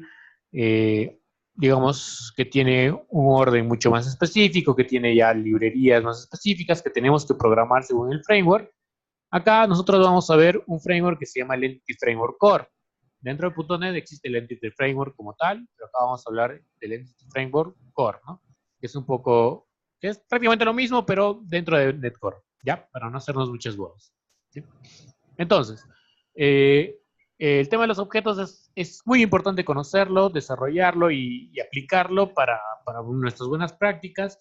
Y luego, cuando ya tengamos que aplicarlo en nuestra programación en capas y nos toquemos con un framework, como es el caso de Entity, entendamos bien lo que estamos leyendo en el código, ¿sí? Porque mucho del código que utiliza un framework ya es el código que viene por defecto, ¿sí?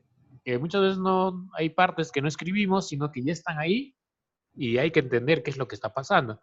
Y la programación de objetos es básico para entender todo ello, ¿sí? Muy bien. Entonces, ¿cómo podemos trabajar nuestras clases? Nuestras clases acá. Lo primero que tenemos que hacer es crear una carpeta, ¿sí? Entonces, en Visual Studio Code, en el mismo proyecto que tienen, si no han escrito nada, no hay problema, igual lo pueden hacer. Acá hay un botoncito que dice New Folder, o si está en español, nueva carpeta, ¿sí? Se llega a ver acá en esa parte. Hacemos clic acá y automáticamente me va a asignar un espacio para yo escribir.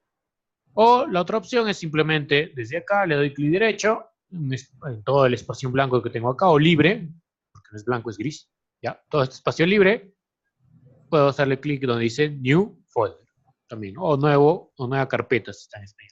¿Sí? Es lo mismo. Ponemos entidades. De preferencia, traten de ponerlo en minúscula, porque ya que son carpetas y al final se va a desplegar esto o esto en un proyecto web, es muy preferible de que esté siempre en minúsculas, ¿sí? Aunque en el entorno .NET hay muchos que prefieren trabajar estas carpetas en la primera letra en mayúscula, ¿ya? Pero eso ya es muy a discusión de cada desarrollador, ¿ya? Digamos que en el entorno web, que al final es el que vamos a trabajar, se trabaja siempre con palabras minúsculas, ¿sí? Pero en .NET es muy común a veces de que la primera letra sea mayúscula, por más que sea una carpeta. Si darán cuenta acá en la palabra program, empieza en mayúscula, pero esto es porque es una clase, ¿sí? Las carpetas de preferencia siempre en minúscula. Vamos a darle clic derecho, ahora sí, sobre la carpeta vamos a darle clic derecho y vamos a ponerle new file o nuevo archivo.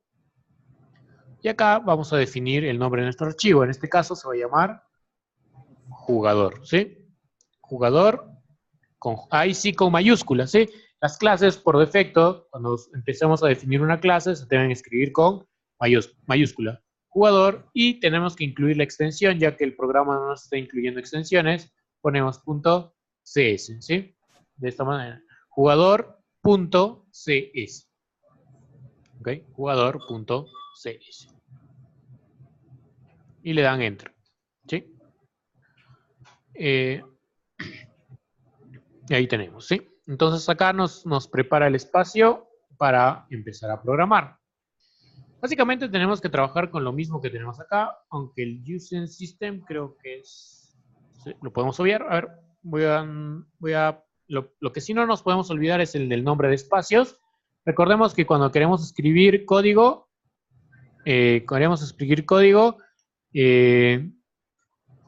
¿cómo se llama? tenemos estas opciones que ya nos da Visual Studio Code para autocompletar. Selecciono el segundo, el del arco, como siempre les he dicho, y le pongo acá entidades. ¿Sí? Entidades, como les dije, puede ir cualquier nombre. No hay que hacernos bolas. Y de ahí vamos a empezar a armar la clase. ¿Sí? Entonces hablamos class. Acá está la segunda opción también, class. Y nos va a pedir un nombre, y en este caso va a ser jugador.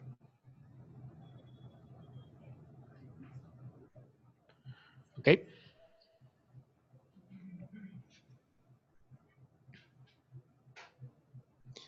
Ya se habrán dado cuenta, bueno, acá normalmente estás en las clases que cuando empiezas a escribir código te sale zero reference. ¿Qué quiere decir este zero reference? Que en ningún momento he utilizado esta clase en ninguna parte, ¿sí?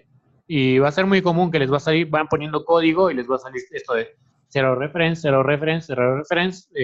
Visual Studio Code siempre lo pone. Esto es básicamente, ¿quién hace esto? La extensión C# que instalamos, ¿sí? Esa extensión le está poniendo eso. Así que no se asusten, no traten de borrarlo tampoco, porque no van a poder, ¿sí? Lo dejan ahí. Muy bien. Entonces, como parte de la programación orientada a objetos, la primera característica es la abstracción, y es poner, o lo que hemos abstraído de la realidad de forma ficticia, pasarlo al lenguaje de programación, ¿sí? Entonces, simplemente tenemos que hacer mención a nuestros atributos, cuyos atributos serán nombre, le pusimos acá, nombre, número, posición y pie. Los ponemos. Todos son de tipo cadena, salvo el número de camiseta que podremos poner en string, número, string, nombre, string, número, ya. Número podría ser entero, pero como no, cuando se define un valor como realmente entero o decimal, cuando vas a hacer una operación matemática con ese valor, pero en este caso el número es representativo, el número de camiseta, ¿sí? Así que no tiene nada que ver con un número operacional, ¿ya? Posición, delantero, mediocampista, arquero. Y por último, el pie que domina, ¿sí? Entonces, ya tenemos representado una clase de un jugador para poder crear inicialmente un objeto. ¿Ok? Ya estamos por acá. Todos siempre les voy a decir cero referencias porque no hay nada. ¿Ok? No se preocupen.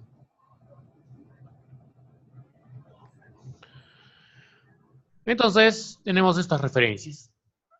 Ya tengo la plantilla, ¿sí? No, aunque no he hecho mención todavía a las propiedades, que no son otra cosa más que métodos, podemos también mencionarlos acá. Voy a poner void. La palabra clave para los métodos son void. Si es una función, tiene que retornar algo. Ya hablaremos de eso después. Void, driblear. ¿Sí? ¿Sí? Fíjense en un detalle. Los atributos los he puesto todo en minúsculas, ¿sí? Que es algo muy común también. Si fuera una palabra compuesta, nombre completo, por decir, sería la segunda palabra con mayúsculas, ¿sí? Si es que fuera el caso, ¿no? En este caso, simplemente es nombre. Ya, como buena práctica, los atributos en minúscula, las propiedades o métodos inician con mayúsculas. Si son palabras compuestas, igual, driblear jugador, podría ser driblear jugador. La segunda palabra también empieza con mayúscula, ¿sí? Son buenas prácticas en programación, ¿sí? No quiere decir que lo que les estoy hablando es netamente obligatorio y si no lo hacen así no va a funcionar su programa, sí va a funcionar, ¿sí? Solo que en C# incluso esto es, esto va a cambiar de alguna manera según la estructura de código que le vamos a ir poniendo, pero viendo la hora que es, eso lo vamos a hacer en la siguiente clase todavía, creo. A ver, vamos viendo. Y le pondré el otro, como para completar esto, voy patear. No estoy implementando nada dentro, es decir, no estoy poniendo código acá, porque obviamente como esto en realidad no es un videojuego, no estoy armando un videojuego, solamente estoy haciendo la representación, pues no voy a codificar nada de cómo se driblea o cómo se patea, ¿no? ¿Sí? Porque no tendría lógica en base en consola lo que estoy haciendo, ¿sí? Muy bien, entonces ya tengo la representación de mi clase, un nombre de clases llamado entidades, ¿sí? nombre de espacio llama entidades. Y vamos a ver cómo creamos el objeto, porque en todo caso ya tengo la plantilla, ya tengo el esqueleto, al cual a partir de esto yo puedo empezar a crear los jugadores que estoy indicando, es decir, Messi, Cristiano Ronaldo, Neymar, etcétera, los que ustedes quieran, ¿no? Se pueden crear en 1000 veces. Entonces volvemos a nuestro archivito program, ¿sí? A nuestro archivo program, que es el archivo que se ejecuta por defecto. Cuando hacemos el .run, siempre se va a ejecutar este primero, ¿no? ¿Puedo tener varios archivos que tengan el static void main? Sí, puedes tener, pero tienes que configurar cuál va a ser el que se ejecute primero. Sí, esto creo que se configura en el object. ¿Dónde está? Acá creo. Hay un archivito que te dice cuál es el que se va a ejecutar primero. Bueno, pero no hay que perdernos, ¿sí? De ahí lo busco. Pero por el momento con esto es suficiente. Muy bien, si no tienen este código anterior, no hay problema. Es más, voy a tratar de comentar casi todo el código porque para que no me esté ejecutando de más. A ver, hasta acá. Muy bien. Tienen que cerrar el comentario para que las llaves queden normal, si no es como que estuvieran comentando las llaves también, ¿sí? Con esto. Y muy bien. Ya, eso queda como comentario. Al final pueden ver ustedes y lo copian en un archivo aparte. ¿Ya? Solo es como referencia. Muy bien. Para crear una clase, como hemos visto, podemos usar la programación un poco más actual dentro de C# en la que pongo var. Entonces, como voy a empezar a crear jugadores, yo puedo crear var un objeto que se va a llamar jugador 1, o podría directamente llamarlo jugador Neymar, algo así, ¿no? Pero no es muy lógico dentro de la programación. Poner new acá, new, y acá quiero hacer referencia a jugador. Pero en realidad y le pongo un paréntesis al final, ¿ya? Porque es la estructura. Pero acá, bueno, no me sale error, ya no es como si trabajan en .NET o en NetBeans, no está saliendo error, pero si se dan cuenta al lado izquierdo, creo que todos, al igual que yo, deben tener un foquito así, ¿sí? Si están en esta misma línea, si está, mejor dicho, acá, haciendo clic en la palabra jugador, está con J mayúscula, ¿sí? Así se llama nuestra clase, muy bien, así se llama nuestra clase, sale un foquito acá a la izquierda, ¿no? Este foquito acá a la izquierda normalmente te da sugerencias a errores que se puede presentar tu código y lo que te está dando es una solución. Si yo hago clic al foco, me salen diferentes cosas. Me dice, por ejemplo, using entidades, entidades.jugador, etc. Entonces, el using es lo más adecuado. ¿Por qué? Voy a hacer clic acá. Si lo tienen, lo hacen clic. Si no lo tienen, van a codificar el siguiente código. Hago clic acá. Y en la parte de arriba, lo que me está saliendo es esto de acá. Using entidades. Esto lo que está haciendo es importar el nombre de prácticamente todo lo que voy a tener en mi nombre de espacios. En este caso, la clase jugador, porque puedo tener varios nombres de espacios, ¿sí? Y si se dan cuenta, esta referencia ya no dice 0, dice 1. Entonces ya tengo una referencia de la clase jugador y es la que está saliendo acá. Pero es muy importante que para que esto funcione, que hagas esta importación, ¿sí? ¿Por qué se hace esto? En general, siempre en todo lenguaje de programación, cuando se trabaja con carpetas distintas, o dependiendo del lenguaje, incluso paquetes, siempre hay que importar. Ya depende exclusivamente del lenguaje de programación cómo es que se importa, ¿sí? Porque eso sí mucho depende, ¿no? Del lenguaje. En Java es import, en PHP se hace con los require o hay otra palabra clave, no me acuerdo ahorita, pero dependiendo del lenguaje cambia la palabra y cómo hacer las importaciones, ¿sí? Pero en este caso es de esta manera. En realidad lo que estamos importando es el espacio de nombres, ¿sí? No estamos importando la carpeta, estamos haciendo referencia al espacio de nombres. Hay que les quede claro, ¿sí? ¿Ya? No es la carpeta, sino el espacio de nombres que estamos importando, el namespace. ¿Ya? Entonces ya tengo acá un objeto. Ese objeto jugador, supuestamente, el jugador 1, yo debería poder tener acceso a sus atributos y sus propiedades, específicamente a los atributos nombre, número, pie, etcétera, debería poder tenerlo acá. Pero, no tengo acceso, ¿sí? Entonces, hay que tener en cuenta que los atributos y propiedades tienen niveles de acceso. Por defecto, cuando no ponemos un nivel de acceso, esto lo pueden dejar así, jugador 1 punto, lo estoy comentando para no tener error. Por defecto, la clase jugador.cs, por defecto, así como está string nombre, string número, etc., por defecto tiene un acceso privado, ¿sí? O puede ser protegido. O protegido. ¿Ya? Pero cualquiera de los dos niveles no me dan acceso, no, desde la otra clase no me van a dar acceso a los atributos. Entonces, como son archivos distintos, para poder tener acceso, hay un nivel más que es el nivel público, ¿sí? Este nivel público me va a dar acceso a todos los elementos. En la clase normalmente no hay problema en C#. Debería ser público también la clase. Ups, debería ser público. A ver, un ratito. Sí, debería ser público, quizás. Pero creo que en C# el tema de clases, por un concepto el mismo, por defecto son públicos, así que no es necesario ponerlo. Pero en cambio, los atributos, al no ponerlos por referencia o por defecto, son privados. Y entonces voy a poner acá public a cada uno de ellos, a cada uno de los atributos de la clase jugador que estamos representando, ¿sí?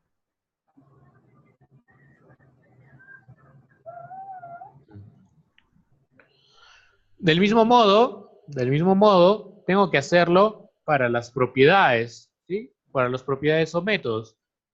Son de tipo público. Si no, no puedo acceder a ellos. No voy a poder acceder a ellos.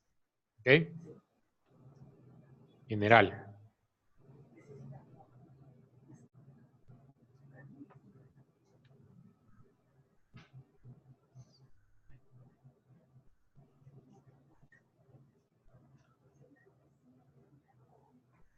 ¿Sí? Entonces, todos los atributos al ser de tipo públicos, ya pueden ser alcanzados de alguna manera desde la clase program, porque así se llama nuestra clase se llama program, es una clase también, ¿sí? Y desde esta clase yo ya puedo alcanzar a los atributos que ya tenía declarados, pero ahora son de tipo público, y a los métodos driblear y patear que declaré también de tipo público. Fíjense que en Visual Studio Code los atributos salen en forma de no sé, ¿cómo puedo decir esto? Esto es un cubo, y cuando es como un cubo rectangular, no sé cuál es el nombre técnico, me olvidé, sale de otra manera, ¿ya? Azul, de color azul, ¿sí? Las propiedades cambian. Entonces, hago referencia al nombre y le puedo poner un nombre, ¿no? Entonces, ¿qué nombre le podemos poner? Bueno, más que el nombre le estamos poniendo el apellido, ¿no? Farfán, por ejemplo. ¿Sí? Ustedes pueden poner el jugador el nombre que desean, ¿no? Punto, número, igual, como todos son cadenas, tienen que ir entre comillas la 10, ¿sí? Muy bien.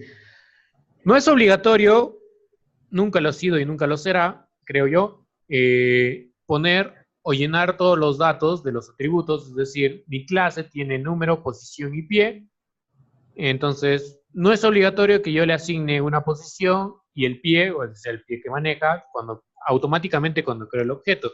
Esos elementos, se puede crear el objeto, se puede asignar algún valor, y algunos valores se pueden definir después, dependiendo de la situación en la que estés programando, ¿sí? Bueno, en estos casos, como son ejemplos básicos, sería común que lo llene todo, pero no es obligatorio, ¿sí? Para nada es obligatorio. Dentro de lo que estamos haciendo, estamos usando la sintaxis de acá. Si paso el mouse encima de var, me dice que la variable en sí, así como veíamos en ejemplos anteriores, que poníamos string o system.in32, acá es entidades.jugador. Vuelvo a repetir, eso que dice entidades no hace referencia a la carpeta, sino al nombre de espacios, al namespace que hemos puesto acá. acá en el namespace podríamos haber puesto salta salta si desean, ¿ya? Y a ese nombre de espacio es el que va a hacer referencia, ¿ok? Tengan en cuenta eso. Ya para ir terminando esta sesión, para ir terminando esta primera sesión, que siempre la primera es un poco más corta,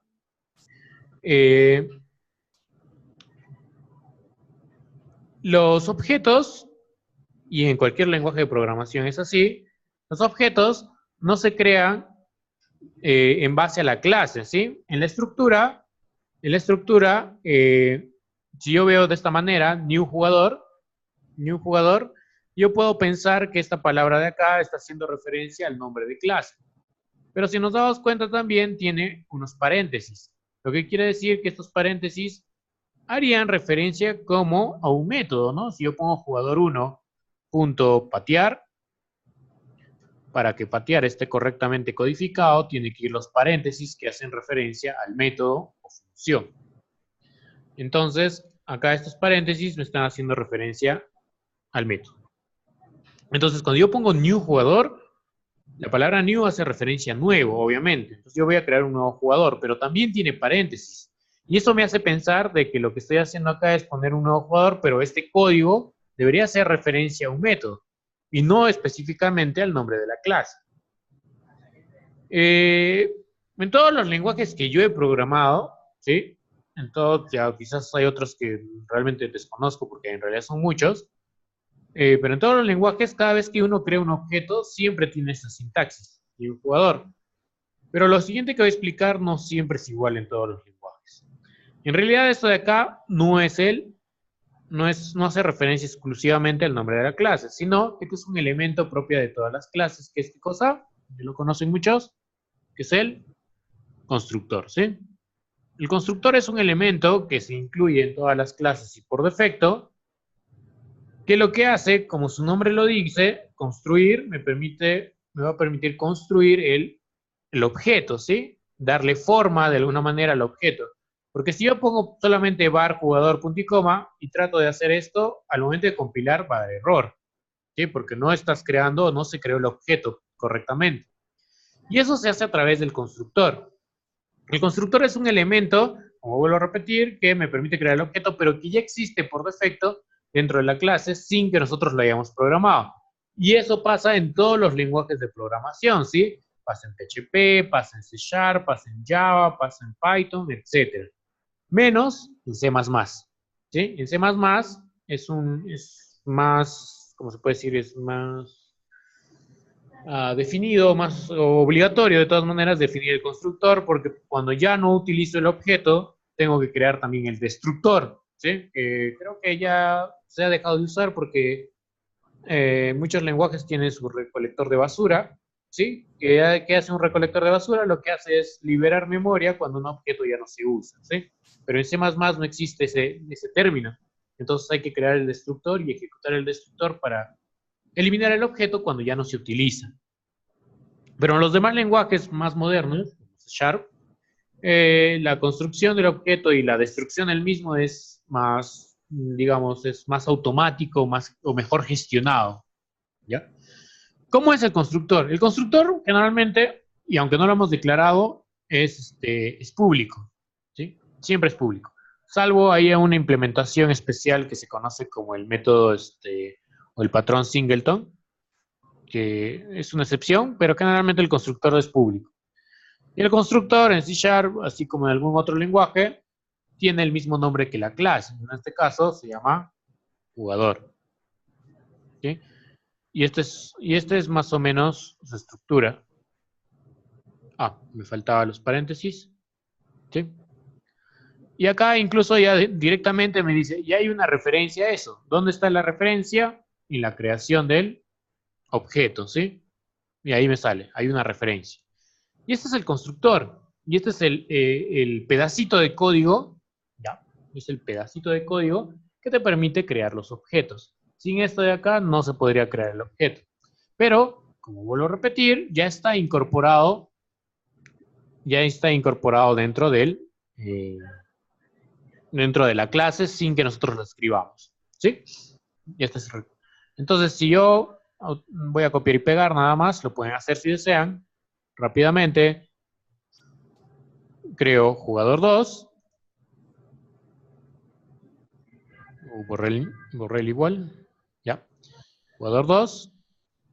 Como ya está guardado automáticamente, el autosave está ahí. Acá ya me deben salir 2 referencias, ¿sí? Ya es más rápido, ¿sí? Es más rápido. Ya veo que estoy en lo correcto. Estoy usando el constructor. Pero el constructor, al final, no solamente es para crear el objeto, sino que de alguna manera me puede ayudar, y ya con esto terminamos la clase de hoy, me puede ayudar a gestionar mejor la asignación de valores a mis atributos, ¿sí? A mis atributos. ¿Qué quiere decir? Que yo puedo tener otro constructor, o solo uno, pero en este caso voy a crear uno más, que también se llame jugador, pero que en el paréntesis, en los paréntesis que vemos acá, me reciba valores, o como se llama en programación, como parámetros. Esos parámetros yo lo debo definir generalmente para asignar valores a mis atributos. Por ejemplo, string n para nombres, coma, string num para el número de camiseta, string y p para posición. ¿Sí? Solamente esos tres, no es obligatorio para todos. ¿Sí? Estoy armando un constructor a la medida que yo requiero. En este caso, mi constructor tiene n, num y p de posición, no es de pie, es de posición, para asignar valores. ¿Y cómo le asigno valores? Entonces, simplemente hago referencia a mis atributos, le digo nombre, es igual a n, o va a ser igual a n, el número de la camiseta va a ser igual a num,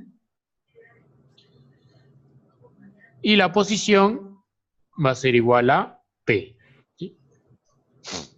De esa manera, estoy indicando de que cuando yo creo un objeto nuevo, pero en vez de usar el constructor vacío o por defecto, sino uso este otro constructor que recibe parámetros, ¿sí? Esto que está acá dentro, entre el paréntesis y hace la declaración de variables, se le conoce como parámetros. ¿Sí? Entonces, cuando yo utilice esto, estos parámetros deben recibir un valor. Ese valor que reciben, o que se le asigna, van a servir para asignar valores a los atributos automáticamente. Entonces, ¿cómo así funciona esto? Vamos a crear, acá sobre jugador 2 nada más, entre paréntesis, le asigno los valores que puede recibir el segundo constructor. Entonces sería, entre paréntesis, el nombre, Messi. El número, coma, el número de la camiseta también es 10. Y la posición, centro, ¿sí? Pondré centro nada más, ya. Ustedes pueden poner el delantero, centro delantero, como Oliver, ya. Depende de ustedes. Simplemente centro, ¿sí? Entonces, no hay ningún error. Pongo hago clic por esta sección, tampoco hay ninguna advertencia, ningún poquito que me diga que debo cambiar esto, ni nada por el estilo. Está todo correcto, ¿sí? Entonces, cuando me vuelvo a la clase jugador, veo que ya hay una referencia acá, y lo que anteriormente decía 2, solamente dice 1, solo hay una referencia. Por lo tanto, estamos usando el segundo constructor para crear un objeto. ¿Cuál es la ventaja? Que obviamente, como repito, ya no tengo que hacer esto para asignar valores a los atributos uno por uno. ¿Cuál debo usar? ¿Esto o esto? Pues depende muchas veces de los casos. ¿Sí? Como en qué momento le defines o se le asigna un valor al atributo, que puede ser desde el momento en que se crea el objeto, o incluso puede servir para redefinir los valores, porque yo puedo decir el jugador es Messi, pero puedo redefinir jugador, ya no es Messi, sino es, no sé, ¿quién? Cueva, ya. Ya. Entonces, ¿puedo definir esto? Sí, de esta manera, y sigo usando el código anterior que teníamos. Por lo tanto, estamos viendo cómo definir objetos con diferentes constructores. Y este constructor y este otro constructor, en términos de programación, se le suele considerar como un constructor sobrecargado. ¿Por qué? Porque en programación la creación de métodos o funciones con el mismo nombre se le conoce como sobrecarga. Entonces, en este caso es un constructor, al tener el mismo nombre pero diferentes parámetros, se le conoce como constructor sobrecargado, ¿sí? De esa manera. Si yo quisiera ver los valores, pues tendría que imprimir console, ¿sí? Console.writeLine. Y podría poner jugador 2, punto, solamente quiero imprimir el nombre, por ejemplo, solo el nombre, o ya dos valores, ¿ya? Ups. El nombre y la posición, ¿sí? Ustedes pueden definir o pueden tratar de imprimir otros valores según lo que deseen realmente, ¿sí? Lo que deseen imprimir. Y puedo probar. Nuevamente presiono Control Ñ para que me aparezca la consola, ¿sí? La consola. Como seguí ahí, presiono tecla para arriba, ya se quedó guardado el .NET Run. Enter. Como hay cambios, se demora un poquito, incluso hemos agregado entidades, va a seguir demorando. Y ahí tenemos, ¿no? Nos está imprimiendo. Era Messi, ¿sí? Pero lo hemos sobrescrito el valor por cueva, y ahí sale cueva y su posición centro. Entonces ya tenemos esos valores, ¿sí? Entonces, el día de hoy hemos aprovechado un poquito el tiempo, hemos avanzado un poquito más, ya hemos entrado a lo que es programación orientada a objetos, que deberíamos ver por acá, pero eso nos da ventaja para tener un poco más de holgura para lo que vamos a ver más adelante. Sospecho que nos puede faltar tiempo, ¿sí? Por el día de hoy, vamos a concluir la clase hasta acá nada más. El día sábado a las 4 de la tarde vamos a continuar. De la misma manera, si por algún motivo no pueden venir, las clases quedan grabadas y serán publicadas, o perdón, serán enviadas a su correo para que puedan descargarlas. Solamente esta sesión, para los que están como invitados, ha servido para que puedan ver la clase y puedan decidir si es que desean inscribirse. Así que si alguien por ahí todavía desea inscribirse, pueden hacerlo. Por el día de hoy, yo me despido y eso es todo. Muchas gracias.